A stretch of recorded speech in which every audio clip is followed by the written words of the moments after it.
Welcome to Nasdaq TradeTalks, where we meet with the top thought leaders and strategists in TradFi, digital assets, technology, and financial planning. I'm your host, Jill Malandrino, joined by Juliette, Powell, and Kleiner, AI experts and New York University professor. We also have Daniel Newman, CEO of Futurum Group, as well as Razik Yousfi. He's a Senior Vice President of Engineering at Paige, to discuss trust in AI and why companies will be held more accountable for the outcomes of the AI they produce and use. It is great to have everyone with us, and I want to start, let's take a step back for a moment here. We know not all AI is the same. I feel like we're talking about it more, especially with ChatGPT, because it's consumer facing, right? Everyone sort of understands what that version of AI is. So Juliette and Art, if you can give us an overview of what AI is and some of the different forms that it comes in. Well, first and foremost, I think it's really important to remember that our entire modern infrastructure is essentially based in AI, at least here in G8 countries. And whether we see it or not, it really does underlie everything from who we date, which apartments we go to, which schools we go to, what we decide to do in the future when we're asking for advice. More and more of our students are asking, what should I do with my life, and turning to generative AI. So that's, multiple forms kind of mixed up together. Ultimately, the algorithms, so that's one kind, algorithmic. We've got autonomous vehicles. A lot of people have been talking about that. We also got automated, where people are afraid of losing their jobs to robots. So those are the three that we talk about in our book. We call them AAA systems, just to simplify things. So it sounds as if it really depends on the user and what type of AI that they're going to be leveraging. Would you say that's correct, Art? It really depends on the risk, I think. The EU in its AI Act breaks it down by risk. So there are, minimal risk systems like industrial systems for managing factories and supply chains, or spam filters. And then there are riskier systems, but we really need them, like medical research and predictive analytics, or self-driving cars. And then there are the really risky systems where there's a question: is this acceptable level of risk or not? So like bots that pretend to be people, and give legal advice or psychiatric advice, or systems that do surveillance and target groups according to, make people categorized in ways that are going to be really harmful for them. Now, it's up to the decision makers, us, who decide how they're going to be used, what we think about our use and our development of these programs. And that's the capability we need to develop. Right, and Daniel, you and I have spoken about this a number of times, trust in AI and some of the challenges that are associated. Do you think institutions and enterprise, are they ready? Is there a strategy in place? Yeah, Jill, there's definitely a strategy. Now, every company is somewhere across what I call a considerable continuum of where they're at with that strategy. I think what Juliette said is really important, though, and what you implied is really important, and that's AI is not new. So big companies, so whether it was Google, whether it was doing with DeepMind and Brain, or Microsoft, like, we're hearing about this, and generative AI was sort of this inflection point that everybody suddenly said, oh wow, we got to get on the bandwagon. But if you've been using Netflix, if you've been buying stuff on Prime, you've been using AI, we've been trusting AI. If you've been using an autonomous features in your Tesla, these are AI features built into what you do. Go to an Amazon factory and you'll see robots moving goods all over the factory. Again, AI. So we actually are maybe more at this really interesting inflection where companies have kind of said, okay, we can no longer just watch the most innovative companies on the planet participate. We need to move along. We need to move our advanced analytics projects. We need to buy into big data. We need to get our data fabrics in order so that all of our applications can take advantage. And I talked to CEOs, from companies, whether it was yesterday, I spoke to Michael Dell, I spoke to Lisa Su, actually same day. And both of these folks, at AMD and Dell, are thinking about not only how are they building product around AI, but they're looking at their own companies and how they utilize AI. This is what the leaders of industry are doing. But again, I really think it's important we point out, we've got years of history here that we are building on. I mean, that's because it's part of the common vernacular. It's also an investor relations story as well. You have to be able to explain to your investors, to your employees, to the end users of your products, okay, we are in the AI game. We've been using it for the past 10 to 15 years. This is how, it's consumer facing. Investors can understand this. I mean, the first thing that came out, it was like, I can remember the day, November 2022. In fact, I think you were on my show in November and December. Yeah. We were talking about this where, okay, ChatGPT, it's consumer facing. Like, my mom kind of gets what it does, right? You have to be able to tell that story to the street, don't you, Razik? Yeah, you do. I think ultimately it's definitely this continuum and that spectrum. For companies like ours, for example, AI is core and center. We wouldn't exist if it wasn't for the AI we've been developing from the get-go. And we've been doing that in a very structured fashion, right? So you have data that you need to curate, then you have this AI development life cycle where you really understand how you go from ideation to the deployment and then the monitoring of the AI in the field. And that's not news, right? It's common to many organizations out there using AI. But it isn't necessarily consumer-facing or mass consumer-facing the way ChatGPT is.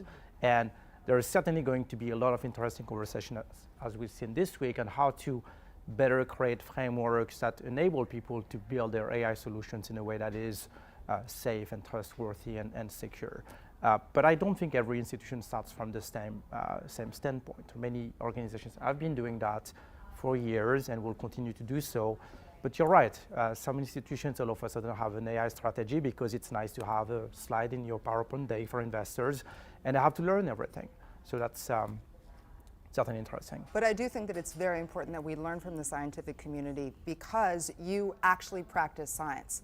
And I think that the end goal is so that you don't damage more humans, right? We want to save as many humans as possible. And as a result, one of the things that we're not seeing a whole lot of in business in particular is the scientific method while choosing your data, remembering to utilize that sample data, remembering who your frame is and whether your population of interest is actually being represented in your sample. We're not seeing a whole lot of that in business. I think in the interest of trying to progress, what we're seeing is the main goal of industry, and that's really the perspective I'll bring, is to advance and democratize AI, make it simple. So Salesforce says we're going to put it right on top of our CRM. ServiceNow says we're going to build it into every part of our application. Then you've got companies like AWS saying we'll make large language models available, and you pick your model, choose your own adventure. We'll make it very easy. Behind all that, though, there's a whole bunch of really important work that's done to make it safe, to make it reliable, to make sure people's data is kept private, but to also make sure that we are advancing the economy in ways that are positive. It's not all just about growth, but now we've got a balance of policymakers and industry, and as we know, industry tends to run much, much faster than policymakers. In this case, though, Dan, I think a lot of the trust is in the eye of the beholder. You guys are reminding me, I actually wrote a children's book a long time ago called A Look Inside Robots. And one of the big themes, this was about robots in factories, but there was AI. And a lot of it was, workers on the factory line, they wanted to be friends with the robots. They wanted to know them. It was like they were people, as we would feel about pets or mechanical pets today. And I think there's a lot of that dynamic that even among decision makers who are scientists, they're kind of bringing with them their emotional sense of these are sentient creatures. Even though we know they're not actually intelligent, they're tools. And so we need to kind of step back from that and think about what qualities do tools have and our use of tools. How can we measure the outputs of what our tools have? And we need to do some work on that. Looking at machine behavior. I think there is a lot also to be said about the openness of the system, right? I think a lot of people tend to think about AI as this black box. You ask a question, you send an image, and you get a result, and magic happened. It's not the case, right? I think you can look at what data was used. Is the data comprehensive enough, and does that represent all of your global population for it to be able to build an AI system on top of? What methodology have you been using to build that particular AI? And then again, for us, you put it in the hand of a physician. People are not necessarily trusting the products you give them from day one. You need to generate the proper body of clinical evidence to show them that, hey, if you use the AI, you can actually better accuracy. You can reduce your rate of misdiagnosis by X%. You get to maybe serve better medicine to people and children all over the world in underserved regions.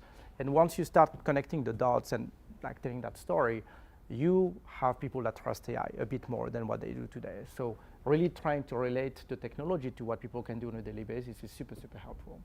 That's a great point that you bring up because we've all done empirical research, we've all leveraged it in our work, and we know, part of the challenge with that is you pull the data sets that you want to fit your thesis, right? There's always confirmation bias we're human beings, that's what happens. Yeah. So when we think about the ethical and responsible use of AI, the data that's being input, that isn't arbitrary and subjective exercise, right? So does it become, when you think about it from the medical perspective, is it, medicine's all based on statistics, and is that how we're proving it? Or, how do we remove the subjective nature, the arbitrary nature of it, because if you don't get the result that you want, either you'll tweak the data sets to get that result, or it'll be, this is fake AI or whatever you want to call it. Yeah. So not all data sets are the same, right? So the size of the data set matters, the quality of the data set matters, understanding the origin of your data set also really matters. And I think you see a lot of small applications built on like small data sets that are not representative of the task that you want them to be trained on, versus large data sets using a wide variety of images coming from institutions globally. We've trained systems on data coming from like 800 institutions, 45 countries, coming from different ethnicities, different incidents of disease, for example. And it's critical that you look at your data, that you understand your data. If you do not understand your data, you cannot really claim that you will have necessarily built a system that makes a ton of sense. But not only that, but I think it's important to test your system on data that it's never seen, right? So you need to go and talk to collaborators that can help you validate your AI with external data sets, on challenging data sets, so that you can really make sure that what you're intending your system to do is actually doing what it's doing. Yeah. I mean, that's a great point, challenging it. I mean, that's basic science, right? It's to challenge the thesis. And that's the other reason why I think the European Union is looking to bring in outside auditors for AI systems. Yeah. Yeah, I mean, it sounds as if we have a lot of work to do from a regulatory perspective, at least in the U.S., and not even just on the AI front, but, we've spoken about this, the digital asset front and so forth. And, you also don't want the brain drain of innovation going elsewhere because there's no parameters around, what we can do in the U.S. And we certainly don't want to lose that leadership. We've been the leaders in the capital markets. I mean, this is really how business and the global economy has flourished. But, we're falling behind there. When you look at the chip controls and what the Biden administration is doing, this is about maintaining technology leadership. Of course, we want to see resiliency in our supply chain, and we want to address national security. And the relationship we have with China is probably one of the most complex, based on the economic dependencies, but also the competitiveness that exists between both. But silicon, and as someone that spends a lot of time in the silicon space talking to these leaders, I mentioned Lisa, I spoke to Pat Gelsinger last week. We're trying to figure out how do we develop the leading chips, because everything we're talking about depends on having leadership in the semiconductor space. We need the most advanced processes to build GPUs, to build these they call the ASICs, the specialty chips that we can have self-driving cars built off of, that we can do these recommendation engines that that this GPT actually functions off of. So I think the complexity of our world's relationship and leadership actually starts and finishes with the ability to develop the most leading edge silicon, and then it enables all these other things, software, data science, and applications to follow. Yeah, well, I guess it's the history of the world. Whoever has the best technology, the most robust influence is going to be the Chip one. Wars is a great book, by the way. Right, but that's essentially what it comes down to is modern day technology, and perhaps it might have been military clout in centuries past, but it seems to be everything's focused around technology now. Even when we think about cyber attacks, it's not for money anymore; it's all for data. Exactly. That's where the prize is. Exactly, and you also have to look at how closely coupled the U.S. government is, DoD is, with Silicon Valley. And that's been happening for a very, very, very long time. So there are a lot of investments that are happening, not just for the individual citizens, but also on behalf of national security. And I think that, looking at what's been happening in Bletchley Park, for example, that's a really, really important meeting. Right now we've got 28 nations that have signed on to say that they will not deploy advanced AI in view of AI supremacy. And I think that, on one side we're talking about industrial policy, which is really important, but on the other side we're also seeing a lot of negotiation that's happening on the back end between China and the US to make sure that we don't annihilate each other using our technologies. Yeah. So there's a lot there. So the next step then, I think we've all sort of talked about it, is how then does a company choose the projects? How does it, are there ways of assessing risk? Are there ways of thinking carefully about how people talk to each other? Can we have human and organizational learning that matches machine learning? Can we do, are there methods that we can bring to bear? We're doing a little bit of that work ourselves, and assessing the risks involved versus the benefits, and are there established ways of calculating? And this is what you refer to as calculus of intentional risk. That's right. Yeah, it's a concept I came out of Columbia where I did my dissertation, but more importantly, it's been tested within large organizations like Alphabet, like Amazon, like Microsoft. This calculus of intentional risk is something that we can all do as individuals. It's something that we should all do as organizations. It's really simple, as Art said. It's a risk-benefit analysis, which also takes into consideration something that you've talked a great deal about on your show, which is your reputational cost. Right? If this thing goes haywire and starts hurting people, then who's held responsible? And ultimately, we've been seeing a lot of large companies that are saying, okay, if you get sued, we will cover all damages. And there's a reason for that, right? It's a calculus of intentional risk. It's also, and I would add though, some of the calculus is about economic speed. And what do I mean by that? IBM, with their indemnification, you see Microsoft with an indemnification. They want companies to be experimenting, to be investing. They want as many Copilot licenses to be sold as possible. IBM wants Watson X to be running every enterprises.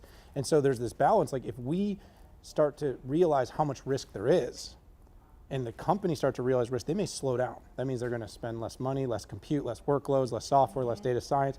So we need them to move quick. We'll indemnify them so they can kind of go quick. But the question, like you said, is you're not just talking about, kind of like, oops, I accidentally took someone else's image. We're talking about like potentially putting out a inaccurate document that could incite violent behavior. It could create misinformation to a robot on a factory floor that could create massive physical damage or harm to somebody. It could send the wrong information to an airplane. There are big things. I know I'm oversimplifying a little bit, but that's the chasm. And I don't know how these companies address all of it. We talk a lot about money and monetization of AI, but we also have to keep in mind that AI is helping us advance us as humanity, right? We use AI to advance medical research. We use AI to help the climate crisis. And we need to ensure that we're not stifling that innovation, right? And taking into account all of the benefits of AI in a way where, look, if you had to choose between a human without AI and a human with AI to go help you identify cancer, and that human plus AI increases your accuracy by X%, which one would you choose? Right. Right. And so I think that's a different calculation than would you want the same thing to happen with your police system? I think it really depends who you are and where you live. Yeah. Right. So context is very important in AI, and when we're talking about data.